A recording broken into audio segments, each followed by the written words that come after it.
Distinguished guests, ladies and gentlemen, may we have your attention please? The event is about to begin. Assalamualaikum warahmatullahi wabarakatuh. Distinguished guests, ladies and gentlemen, good morning and welcome to Aula Barat Institut Teknologi Bandung. Today, on Wednesday, October 26, 2022, we are very grateful to welcome all of you to the Studium Generale with an award-winning journalist, best-selling author, and speaker, Mr. Weiner, on the geography of genius. To begin with, please rise to sing the national anthem, Indonesia Raya.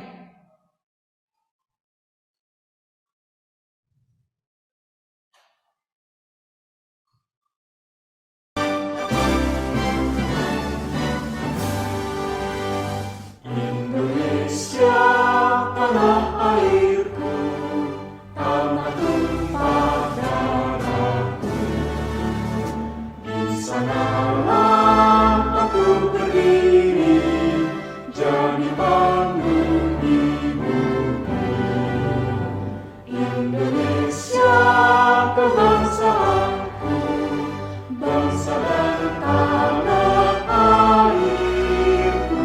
Marilah kita berseru, Indonesia bersatu.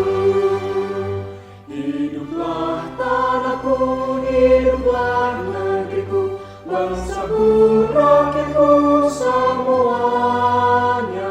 Bangunlah jiwanya, bangunlah badannya, untuk Indonesia Raya. Indonesia Raya, merdeka, merdeka, tanahku, negeriku yang ku cinta. Indonesia Raya, merdeka, merdeka, hiduplah Indonesia Raya. Indonesia Raya, merdeka, merdeka, tanahku, negeriku yang ku cinta. Indonesia Raya, merdeka, merdeka, hiduplah Indonesia Raya. Ladies and gentlemen, please be seated.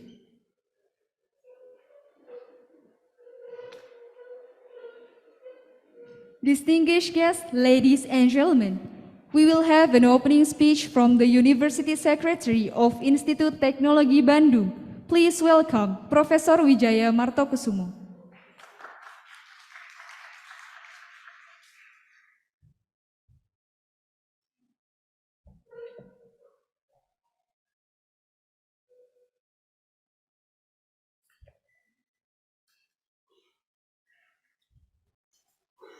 Assalamualaikum warahmatullahi wabarakatuh.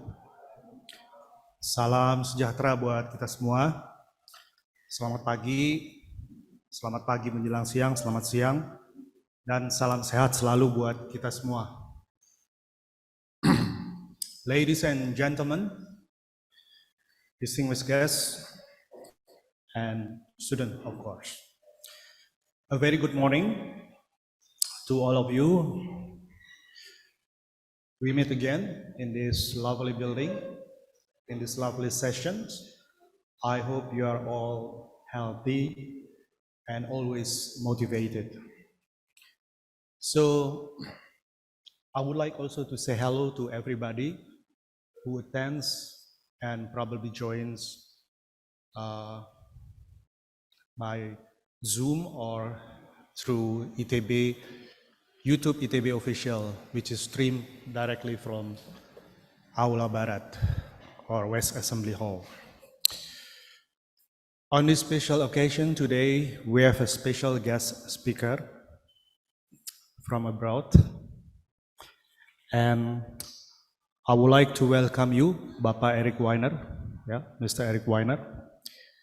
He's an author, He's a distinguished author and a traveler writer, It's quite interesting that on this occasion, we see him vis-a-vis, not virtually, but physically, So I think this is the best event that we can offer to the students today.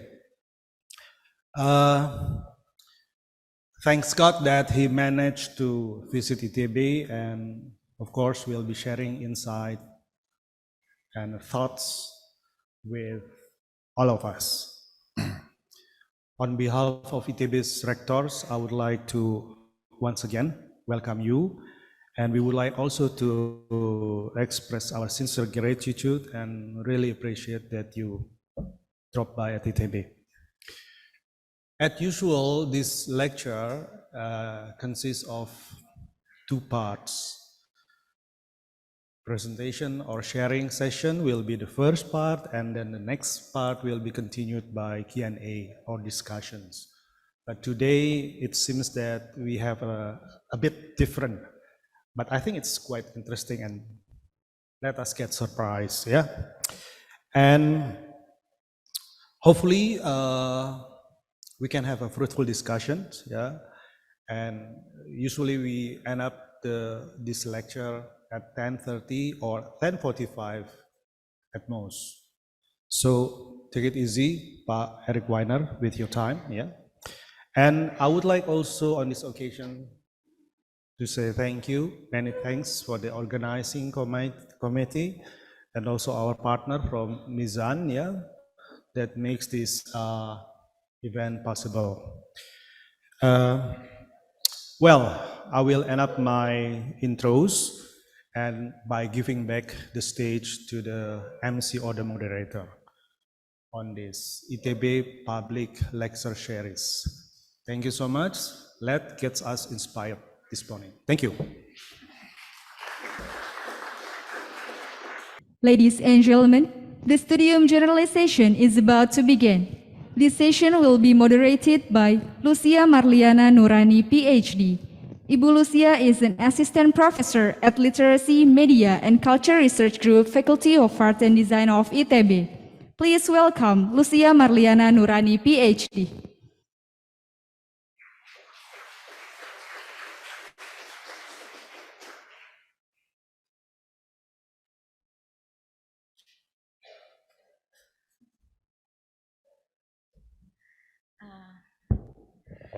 Baik, Assalamualaikum warahmatullahi wabarakatuh. Salam sejahtera, shalom, om swastiastu, namo buddhaya, salam kebajikan, rahayu. Selamat pagi semuanya, semangat pagi. Kurang, semangat pagi. Oke, sekali lagi ya, semangat pagi. Oke, baik Bapak Ibu, sebelum saya memulai memoderasi, saya ingin membacakan sebentar mengenai bio Bapak Erik. Mohon maaf saya menggunakan bahasa Indonesia karena tadi saya bertanya. I asked earlier to Mr. Eric Weiner whether I should introduce him in English or in bahasa Indonesia, and he said that, okay, you should talk in bahasa Indonesia because I already know myself. Jadi saya pakai bahasa Indonesia ya Bapak. Oke. Bapak Eric Weiner adalah seorang jurnalis peraih banyak penghargaan, penulis bestseller, dan pembicara publik. Beliau adalah mantan koresponden luar negeri bagi NPR, National Public Radio. Mungkin kalau di Indonesia itu setara dengan RRI ya, NPR itu, dan juga reporter bagi The New York Times. Maaf, saya lupa membuka masker. Pekerjaannya sebagai jurnalis telah memungkinkan beliau untuk traveling ke berbagai negara di dunia. Ada lebih dari 30 negara di dunia, salah satunya Indonesia. Tapi ada banyak negara-negara lain. Nah, pengalaman beliau ini telah menjadikan beliau itu terinspirasi untuk menulis. Dan salah satu bukunya akan beliau paparkan hari ini, The Geography of Genius. Nah, buku beliau yang pertama adalah The Geography of Bliss. Ini adalah buku beliau untuk mencari negara paling bahagia di dunia. Bagaimana negara-negara itu mendefinisikan kebahagiaan. Kemudian bukunya yang kedua adalah yang akan kita bahas hari ini, The Geography of Genius. Perjalanan mencari tahu bagaimana seorang jenius dilahirkan dan bagaimana kreatif jenius berkembang di tempat dan waktu yang sangat spesifik. Lalu berikutnya bukunya nggak kalah menarik, yaitu Man Seeks God, Manusia Mencari Tuhan. Nah, di dalam buku ini adalah perjalanan spiritualitas beliau dalam mencoba mencari jawaban atas pertanyaan yang sangat fundamental, yaitu yang pertama, dari mana sih kita berasal, kemudian apa yang terjadi setelah kita mati, kemudian bagaimana kita seharusnya menjalani hidup kita. Nah, itu dapat Anda lihat di buku beliau di Man's Sixth God. Dan buku beliau yang terakhir adalah The Socrates Express. Buku ini berisi tentang jejak kearifan para filsuf dan kenapa ajaran mereka itu bertahan hingga masa modern ini.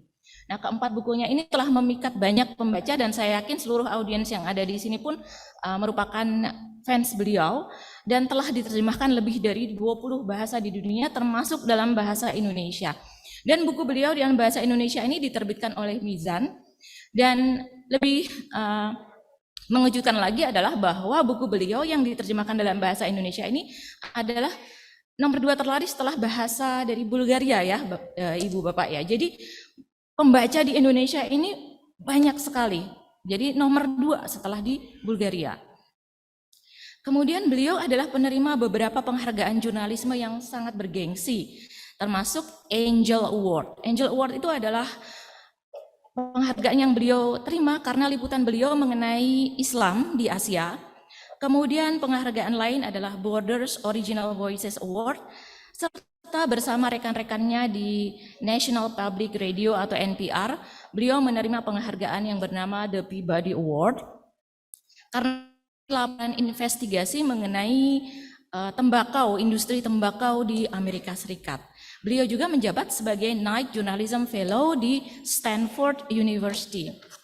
Nah, Bapak Eric Weiner ini menyebut dirinya sebagai philosophical traveler yang tertarik untuk mengeksplorasi persimpangan antara, jadi irisan antara gagasan, lokasi.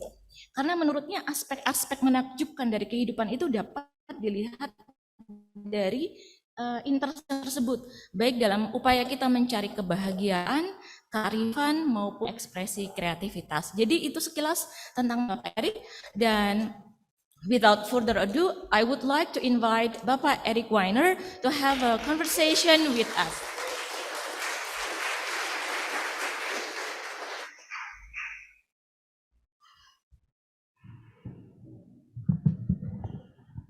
Selamat pagi, Sampurasun.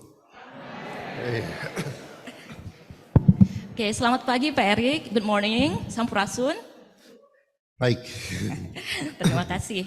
Alright, Pak Eric, we have around 900 students coming, including some lecturers. So all of them are your fans. Wow.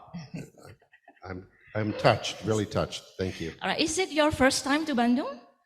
First time to Bandung. Not first time to Indonesia, but first time to the real Indonesia, Bandung. Oh, all right. So, and how do you find Bandung? I like it, frankly, more than Jakarta, with all due respect to Jakartans. More pleasant, more green, a little bit more chill, as we say in America, more calm. I like it a lot. Excellent. So I do hope actually that you have longer time to enjoy Bandung, but unfortunately this afternoon you have to leave for Ubud, Bali. Yes, but I'm sure Bandung is way nicer than Bali. You will find a lot of creative geniuses in Bandung because Bandung is dubbed as one of the most creative city in Indonesia. I believe it. Thank you. All right, Pak Eric. So I have. Do you mind if I call you Pak Eric? I'm honored. Pak Eric, there are a lot of questions from the audience, but I have some questions as well Okay. in order to start our discussion. So I'm wondering, from your book, The Geography of Genius, it seems that you have you are not curious, but you have certain attitude toward the use of the word genius, because the word genius is kind of being used too ubiquitously. So what is your thought about that? Yeah, we tend to overuse the word genius today, so that even you probably have some apps on your smartphone that are, delivery genius or whatever kind of genius. But in my mind, it represents the height of human creativity. So when I say genius, I don't just mean someone very smart that does very well taking tests, or is like a human computer. I mean someone who is adding something to the human legacy, really, and human civilization. And that means something creative, not just somebody smart, but someone who makes a leap. The German philosopher Arthur Schopenhauer said the difference is that the talented person hits the target that nobody else can hit, and the genius hits the target nobody else can see. And I think that's a good definition of genius. All right, so what factors at play of creating a genius person? It seems like, do you more agree with Kandol statement about being a genius is more a nurture than nature? So basically, there are a few myths surrounding, what it takes to make a genius, and one is, that it is nature, not nurture. That geniuses are born, and we think of Mozart, who was playing the violin at age 4 and composing music by age 7, and we think surely that he was born that way, that it's genetic, and this is a very persistent myth, but I don't think it's true, or at least it's only a small piece of the puzzle. The second myth is that geniuses are made through hard work. There's something called the 10,000-hour rule, which says that you have to practice something for at least 10,000 hours if you hope to be a genius. So it's all about effort and sweat. But there's a third theory, which I think is overlooked and which I highlight in my book, and that is that geniuses are not born, they're not made, they're grown in the soil, and the soil matters. Going back to Mozart, yes, he had some genetic abilities, but he also was the son of Europe's premier violin instructor. He lived during a very musical time, the 18th century, in a very musical place, Austria, Salzburg, then Vienna. So if you were growing a mango tree, you would need to water it, you would need to have a good seed, but you would need to have good soil for it to grow too. And that's what my book, The Geography of Genius, is largely about. It's the soil in which geniuses grow. Interesting. So it is the soil that is very important, even though the seed is important, but the soil is also more important, in your opinion. All right. So in your book, you mentioned some important figures like Leonardo da Vinci, Albert Einstein, and some geniuses in Silicon Valley. So what trait do they have in common, in your opinion? I think the one trait that all creative people, and especially creative geniuses, have is openness to experience. And I know that sounds broad, but it's true. And studies have shown this, that people who are creative are always open to experience. They don't close off avenues. They're open to new ideas. They're open to new interpretations. And it's really, it's not so much knowledge. I mean, Einstein was brilliant, but there were physicists in his time who knew more physics than he did. That's not what made Einstein a genius. He wasn't a know-it-all, he was a see-it-all. It's that vision, that ability to connect dots that most people would not connect, and to do it in unusual ways. And as I tell my writing students, I think it applies to all creative activities. Good writing is something that is unexpected but true. And geniuses stumble onto, but really they find something that is unexpected but true. So this is why they tend to be outsiders somewhat. They tend to be, not really the captain of the ship, because the genius is always rocking the boat, and the captain doesn't like when his boat is being rocked. So they tend to be, I would say, not conventional. And talking about the soil to create the geniuses. So can we foster an environment to make more geniuses? So if you could, I would not be here. I'd be on my private yacht somewhere off the coast of Monaco if I could figure out a formula, because I'd be the richest man in the world, more rich than Elon Musk. So I get this question, and unfortunately, that you cannot engineer, I call them genius clusters or places of genius. And people have tried to, if you consider Silicon Valley, so many places around the world have tried to imitate it. In the United Arab Emirates, they have Silicon Wadi. In England, they have Thames Valley.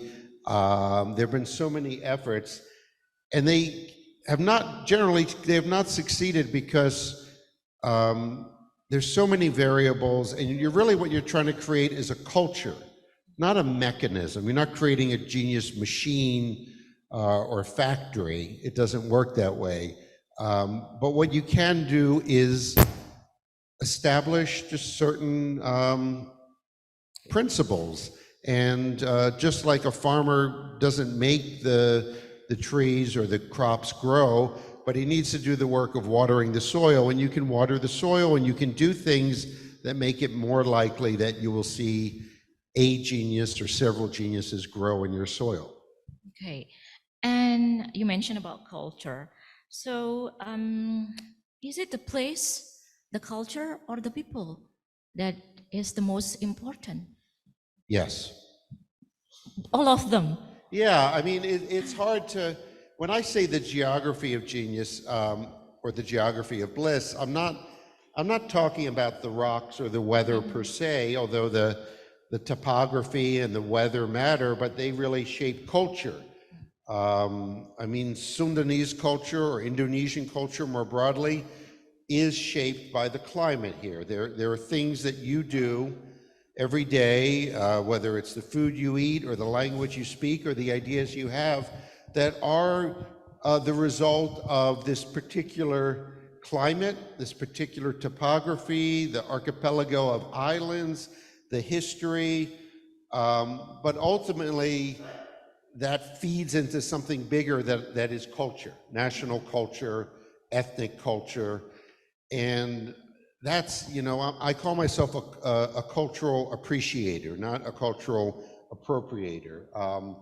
I appreciate the goodness in other cultures, even imperfect cultures. No culture is perfect.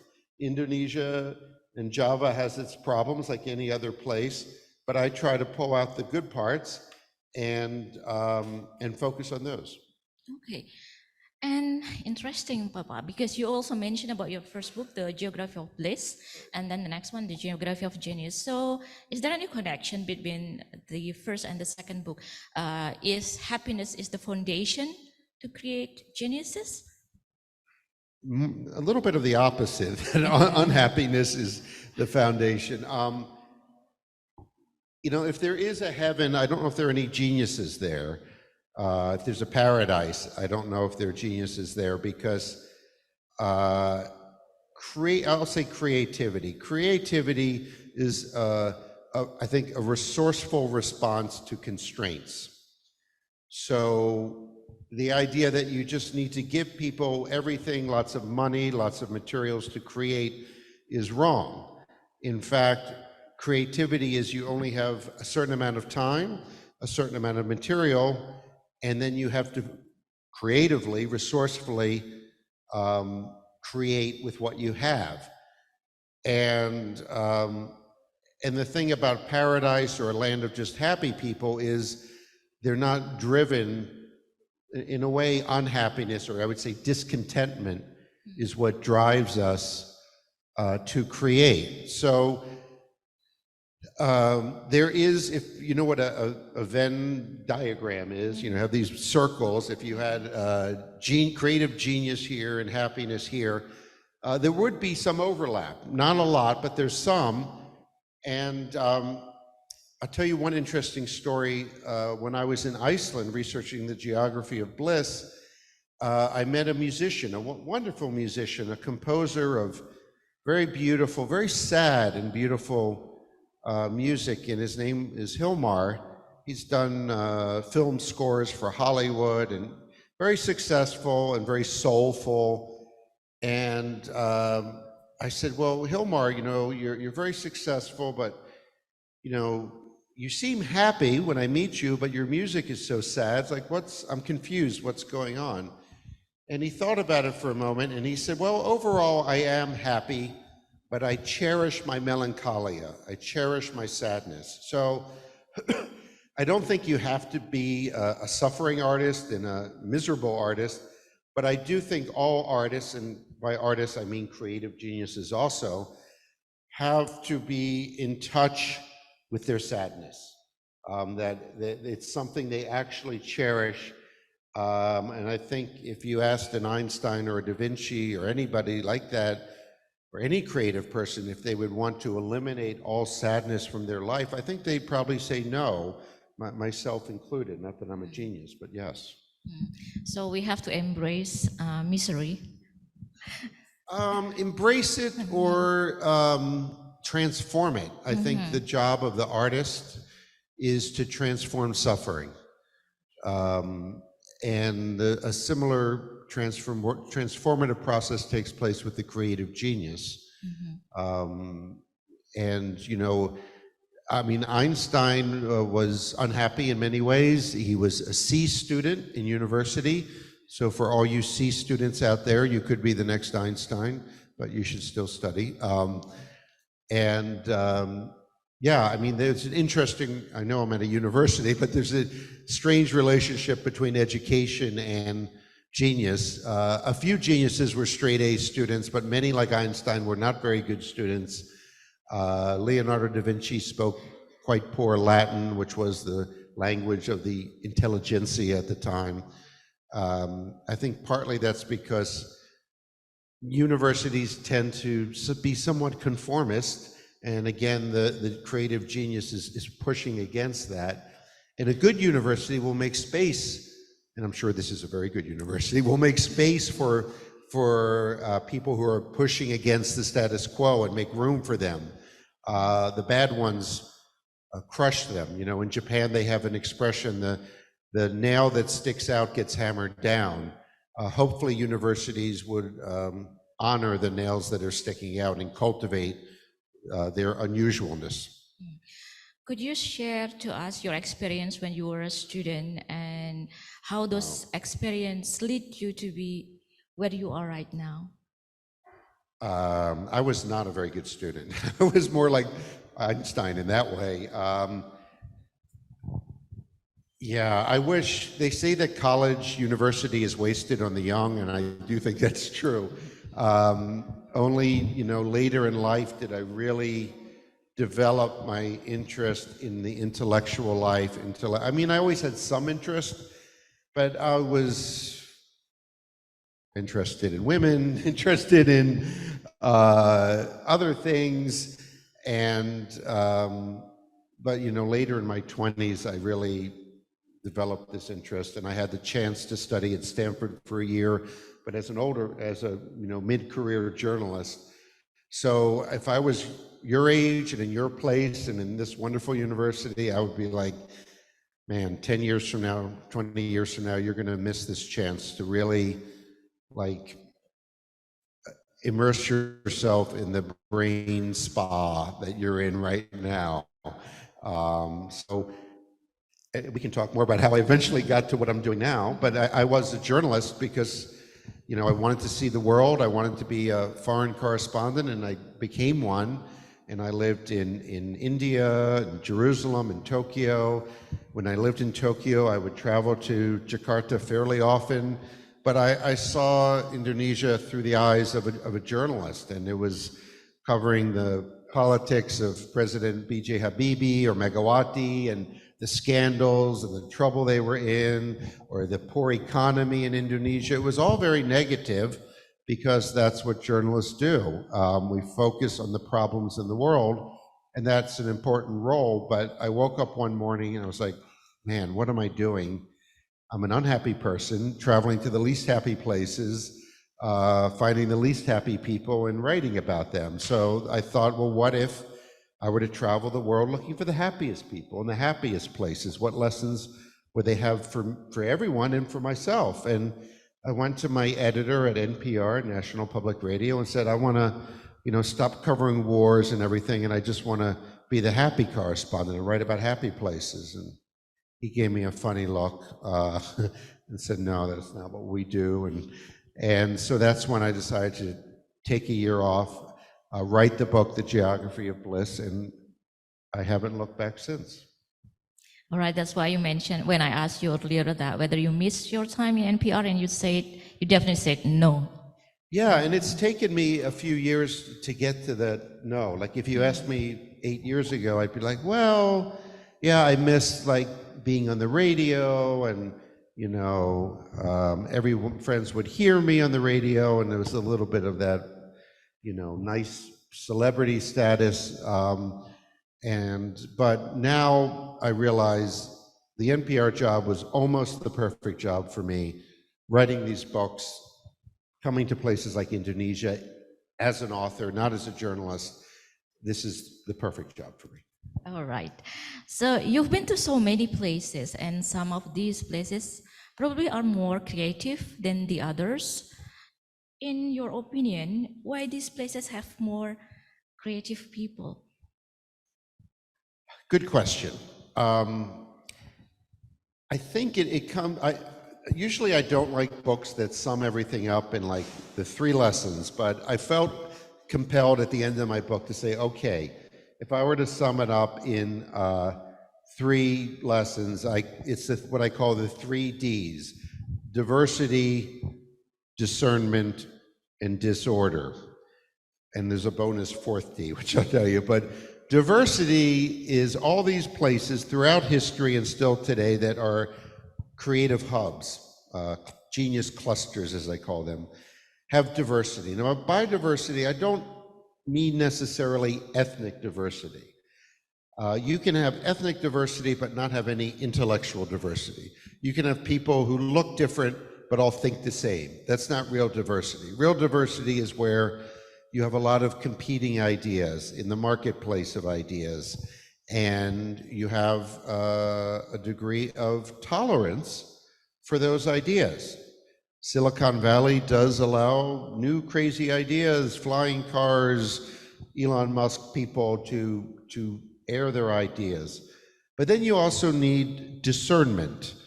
As I say, these places are not just magnets, they're also colanders, which is that thing that you strain the pasta or the rice through.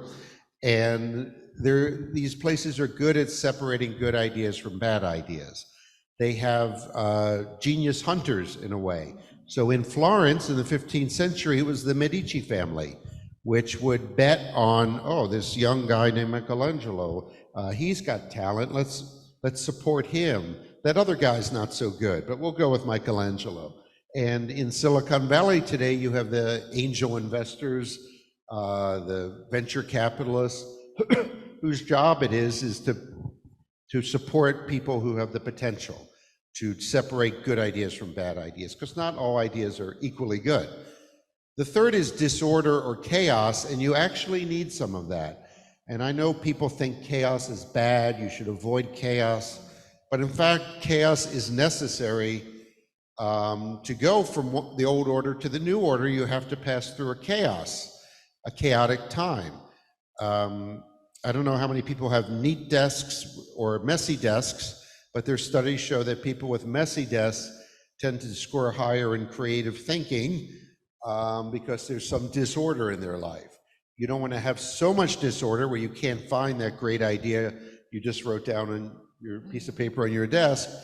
But some disorder is necessary, and these creative places allow for it. And the bonus 4th D is discomfort, which is what I talked about earlier, the constraints. Not having everything. People born very, very wealthy into very, very wealthy families tend not to be that creative. And to be honest, countries that are awash in oil, in the Persian Gulf, for instance, or Borneo, I suppose, not Borneo, Brunei, they tend not to be that creative because they don't have to. They don't have any discomfort, any constraints. And that's why it's sometimes called the curse of oil when you're given everything. Boy, that's a long answer to your question, but there you go. All right, so I'm so relieved you mentioned that about the messy desk because I do have messy desk. My desk is very messy. Jadi Bapak Ibu, teman-teman yang meja belajarnya berantakan artinya orangnya kreatif, jenius. Ya. Alhamdulillah. You could be a genius. Thank you. All right, Pak Erik, because of the time constraint, I think I'd like to invite audience to Sure. ask a question. I'm told this is a Yes. curious, inquisitive group of people. Yes. Let's see if they were right. All right, teman-teman mahasiswa, because of the time constraint, Pak Erik needs to leave for Ubud this afternoon. So I would like to open Q&A session. So if you like to have some questions, so please raise your hands and About you anything can at all. introduce yourself. Silahkan teman-teman mahasiswa or maybe Bapak Ibu dosen if you have any question. Teman-teman mahasiswa kalau ada pertanyaan atau Bapak Ibu dosen silahkan. Ya, silahkan Ibu Sofi.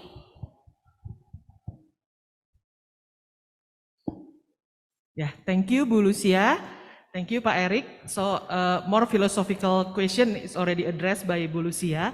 So, I will more ask to the technical things that how do you write? So, maybe you have tips or maybe you have a strategy for yourself to make a book that I think it's quite many pages from all your books, and how you manage how to write every day, or is it you have another strategy? The second one, maybe I want to ask because you always said, jangan lupa bahagia. So how to reduce the sadness for something that you cannot change? Thank you. Reduce the sadness? The sadness Okay. that you cannot change. Okay, so first, writing is difficult. The German writer Thomas Mann once said, the definition of a writer is someone for whom writing is more difficult than it is for other people, which sounds crazy, but it's true. I think because writers care more about every word. When I teach writing workshops or I give advice about, say, dealing with writer's block, usually give 4 or 5 pointers. One is everyone has this internal editor, this voice in their head that's basically saying, you're no good, you can't write, this is awful, what you're writing is terrible. You need to kill that voice, just really kill it. And in the writing phase, you're not worrying about perfection at all. You're just getting it all down. There'll be time for revising later. And all writers who are any good spend way more time revising than they do writing the first draft. But you need to get the first draft done. So that voice in your head, you need to kill it and get at it, let it die. Something else I do is I will go for walks when I'm stuck. And there's something about going for a long walk that frees up your mind. Lots of writers have done this. Charles Dickens would walk for 20, 30 kilometers through the streets of London when he was stuck on a book. Sigmund Freud would go for long walks in Vienna. There have been studies done at Stanford, in fact, showing that if people just sit in a chair for an hour and they take a creativity test, or if they're walking for an hour, then take the test, it's the second group who've been walking who score higher on the creative thinking test. So getting out of your head and onto your feet is important. The other thing I do is I create little sandboxes where I can play. And so I will write at the top of this Word document, this does not count. Capital letters, this does not count. And then I will play, and I will call that file like Athens chapter sandbox. And the sandbox is giving myself permission to play. And good writing is playful. And I will read poetry. I'm not a poet, but when I'm working on a book in the morning, I'll read some poetry. I like Rumi in particular, and Hafez, but other more contemporary poets. You sort of get the musicality of the language. And I'm not trying to write poetry, but I'm just like getting my fill of lyrical, musical writing. And the second question about sadness, things you can't change. I mean, I think the creative genius is driven by things you can change, but there's some things in life we cannot change. And as I write in my latest book, The Socrates Express, there it is, good timing, is the Stoic philosophy from ancient Greece is basically summed up as, you know, God, please, you know, I need to have the courage to change what I cannot change, the equanimity to accept what I can, the courage to change what I can, the equanimity to accept what I cannot, and the wisdom to know the difference between what I can change and what I can't. And the Stoics teach that basically a lot of external things, success, money, even our health lie outside our control. But what we can control is our attitude toward them, our reactions to events. And it's good advice. It's hard to take, but I think it's wise advice. Other questions? Yes. Mungkin ada pertanyaan dari para mahasiswa, silahkan. Kalau ingin pakai bahasa Indonesia juga boleh ya, silahkan Mbak maju ke depan. Terima kasih. Ya, sini.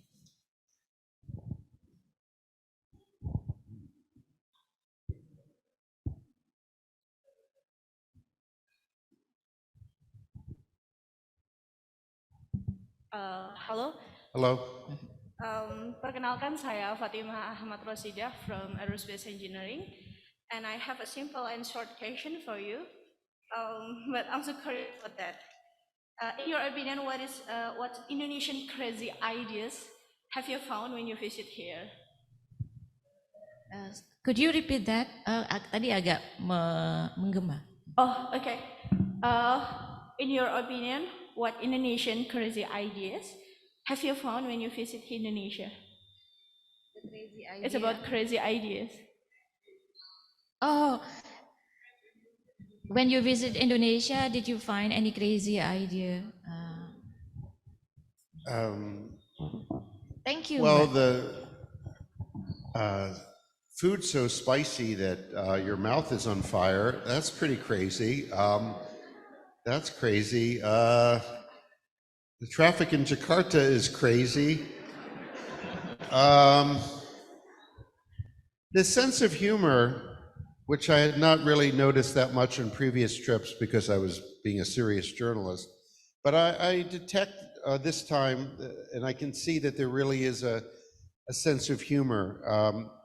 You know, I was meeting with Trinity, who's a travel writer. Does anyone know Trinity? Yes. Okay, we like her? Okay, she's very cool, Indonesian. She's been to more countries than I have. And she said, oh, we Indonesians love our country, just not our passport. And we Indonesians love our country, just not our passport. Okay, maybe not that funny. But anyway, I thought that she could make fun of, you know, it showed, to me that comment showed like real love for Indonesia, but realizing that there's problems and you need a visa to go to so many countries. So this ability to not take your work seriously, but not take yourself too seriously. I think that, I don't know if that's a crazy idea, but that's a good idea. And it's a good way of approaching life.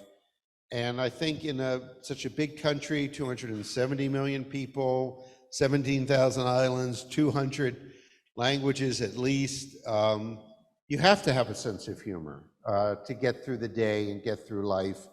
But at the same time, I see people are hardworking, Mizan's certainly hardworking, but they have fun, you know. There seems to be a real sense of fun here. That even if you're while you're working, you can have fun while you're working. And I think it's a crazy idea for Americans because we tend to be so serious about our work, and then we're serious about our fun. So if we're going to go hiking, we have to get all the best gear and study it, and takes the fun out of it. So yeah, I would say that sense of humor. Thank you, Pak Erik. Terima kasih, Mbak, atas pertanyaannya. Ada pertanyaan lagi mungkin, Mbak? Satu aja atau dua? Sudah, Bu. Oh, baik. Terima kasih. Terima kasih. Ya. Terima kasih. Mungkin applause untuk pertanyaan-pertanyaan tadi. Oke, ada pertanyaan lain. Ya silahkan Mas, silahkan maju ke depan.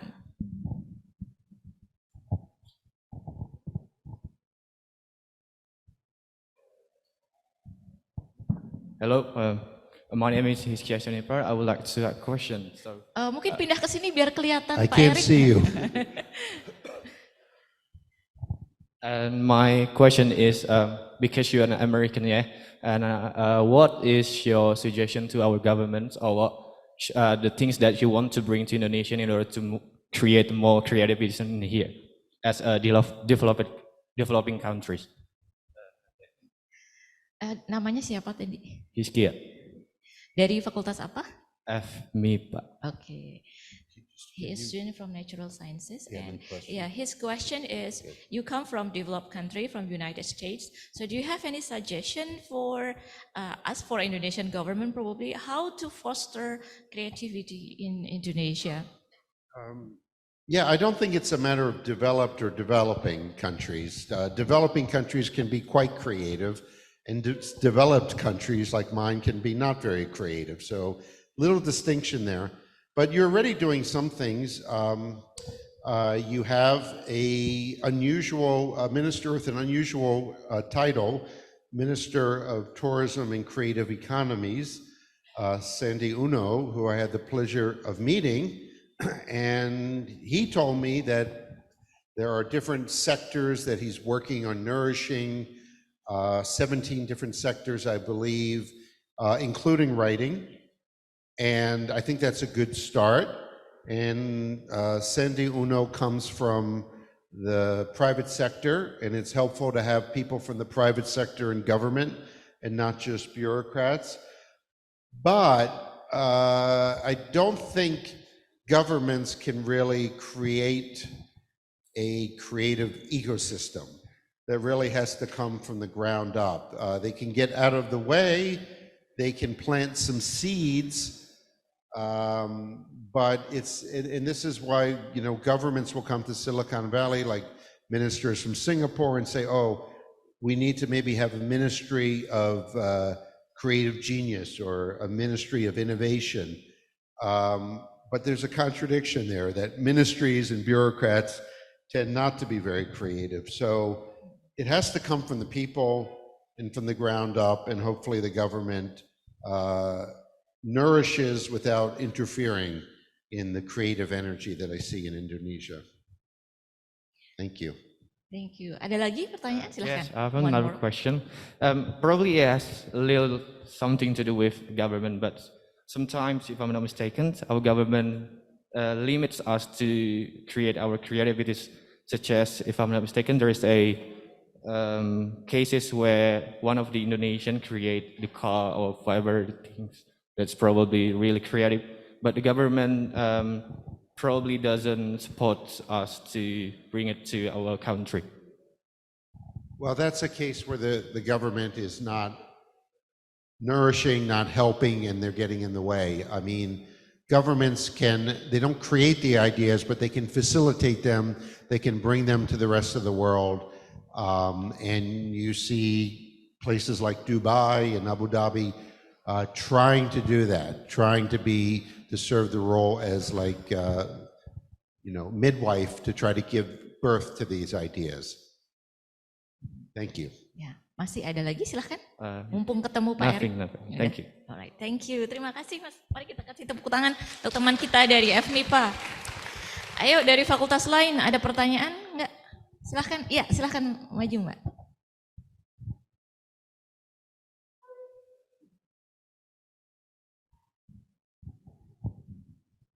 Selamat pagi.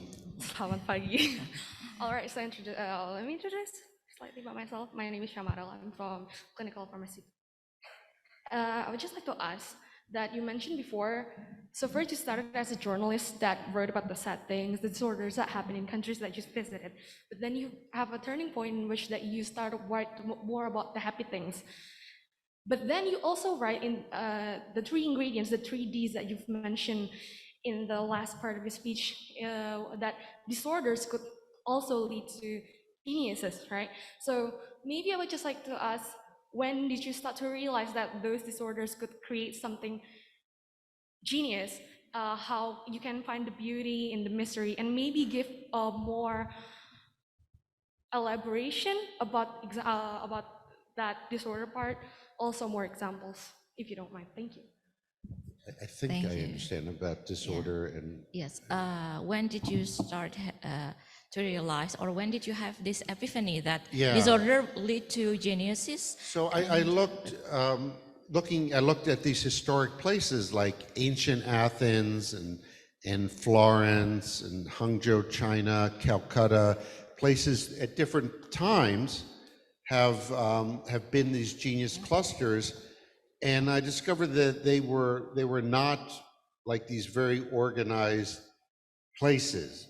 Not to pick on Singapore, but Singapore is very orderly, but it doesn't produce that many creative geniuses.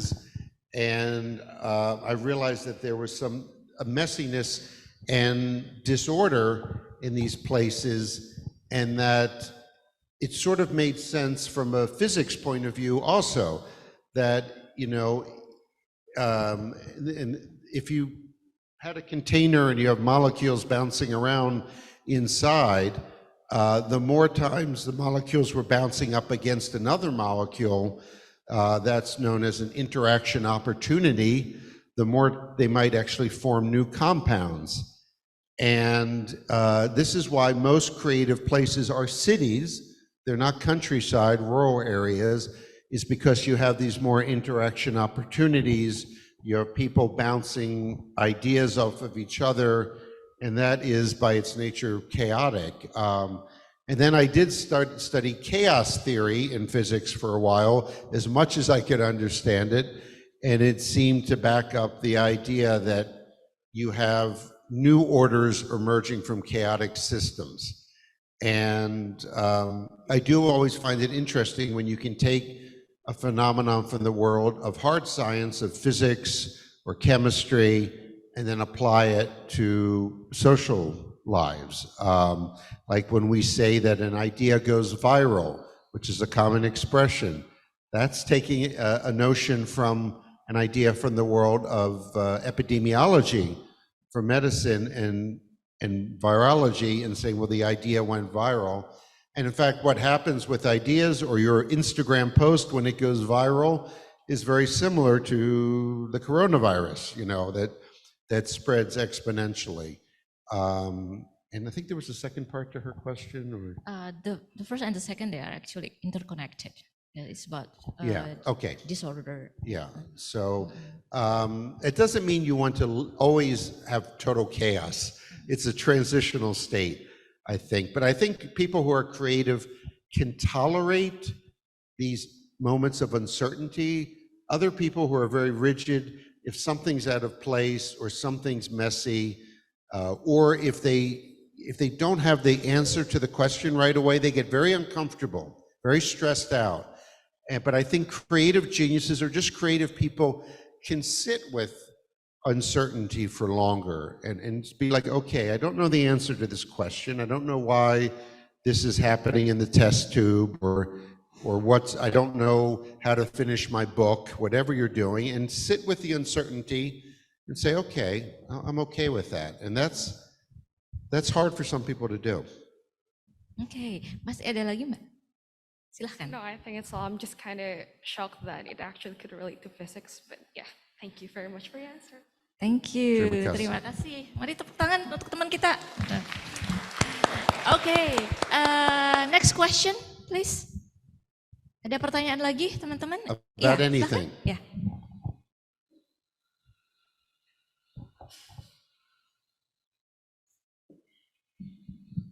Okay, good morning. My name is Hefina, and I'm from Pharmaceutical Science and Technology.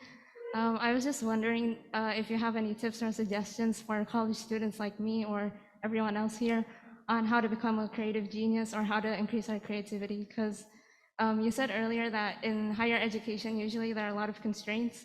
And so sometimes we don't have the time or resources to explore our creativity. So I was wondering if you have any tips or suggestions on how we can explore our creativity or how to become a creative genius. Thank you. Thank you. I think one thing you can do is to be a complete person. I know this is a technical or technological university. Technical university. But one thing I learned is that even people who make their mark in a specific scientific field are fully rounded people. Einstein played the violin, played quite well. And if he got stuck on a physics problem, he would go play the violin. Sigmund Freud was a psychologist, of course, but he knew a lot about classical Greek culture and was a kind of amateur archaeologist. So one of the problems with our current world, and universities are part of that problem, some universities, the corporate world too, is this hyper specialization. And I think that all geniuses are interdisciplinary in some way. And so to whatever extent you can take a class in English literature or in Bahasa or in anthropology, something outside of your technical field, that's going to increase your chances of being a true genius because you'll have more material to work with. And you never know what idea from reading Shakespeare you might get that applies to, what is your major, may I ask? Pharmaceutical science and technology. Pharmaceutical science. You never know what idea reading Shakespeare might give you about pharmaceutical science. So as much as possible, broaden your horizons, take classes, or just read outside of your discipline, and that will nourish you as a complete person. And you never know what fruit might become of that. Terima kasih. Terima kasih. Tangan. In ITB, actually, Pak Eric, we do have Faculty of Arts and Design and School of Business, as well as Urban Planning. So it's like STEAM, Science, Technology, Engineering, Arts, and Mathematics School. STEAM, yes. Okay, I like that. Not STEM, but not STEAM. STEM, STEAM, yes. STEAM powered. All right, maybe last question dari teman-teman. Ada pertanyaan terakhir nih, karena Pak Eric harus mengejar pesawat. About anything. Ya. Any of my books or any about life. Boleh pakai bahasa Indonesia, ya nggak harus pakai bahasa Inggris. Silahkan. Ya, silahkan Mbak.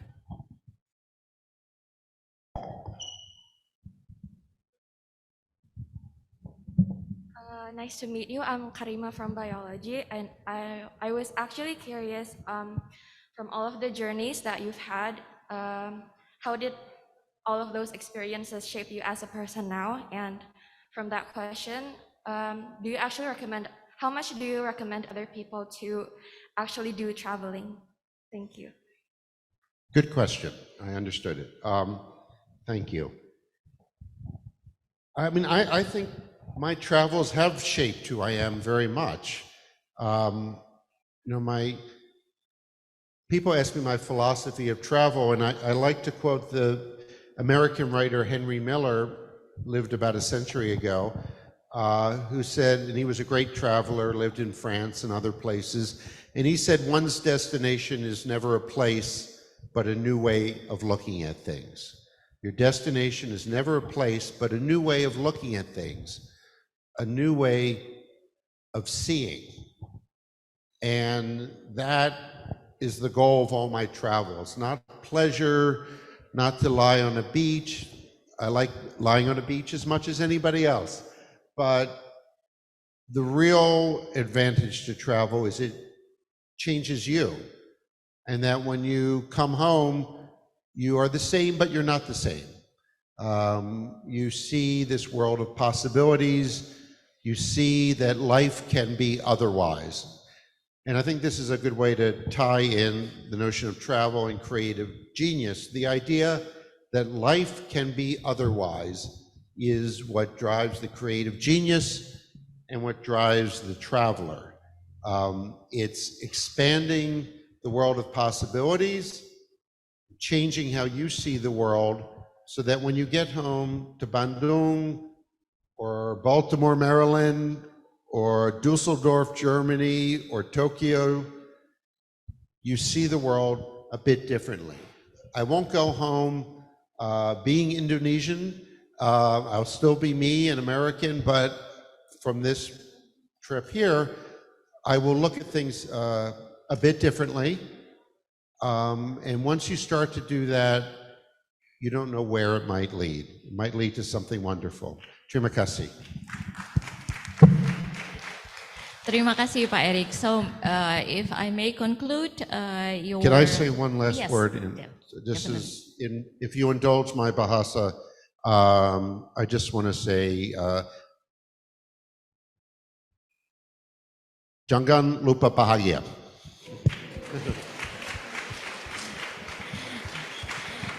Which has become my motto since being here. Jadi jangan lupa bahagia ya teman-teman semuanya. So if I may conclude his talk is that first, disorder, chaos will lead to creative genius. And creative genius is a bottom-up movement instead of top-down. So it is a grassroots movement.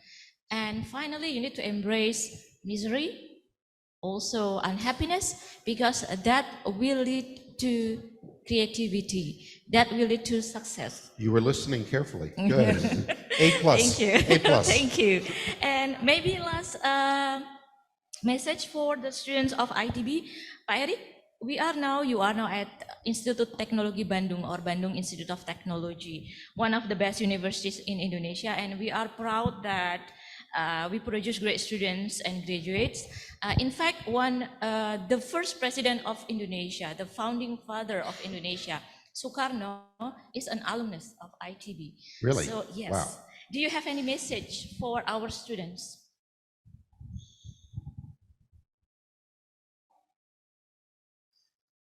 Experiment. Be open to experience. And your experience may not be those of Sukarno or of your parents, but be open to experience, and you're young, try things, experiment, and have fun doing it, because fun is the engine for everything, all creativity. Have fun. And jangan lupa bahagia. Jangan lupa bahagia. Yes. Terima kasih. All right, please give big applause to Bapak Erik Weiner. Thank you.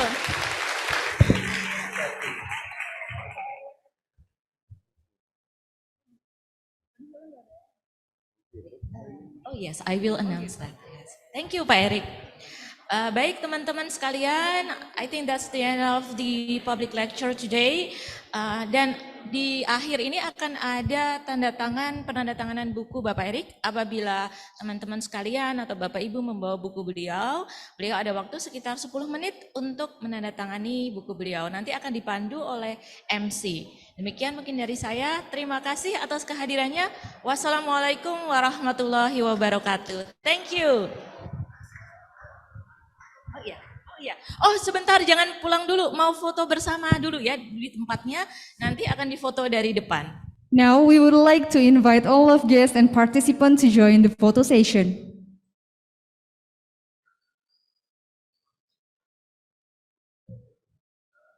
Ladies and gentlemen, please rise.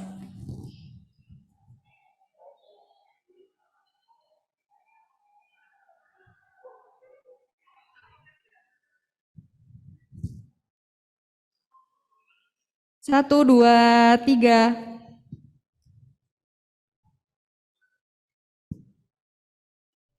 Satu, dua, tiga. Satu kali lagi. Satu, dua, tiga.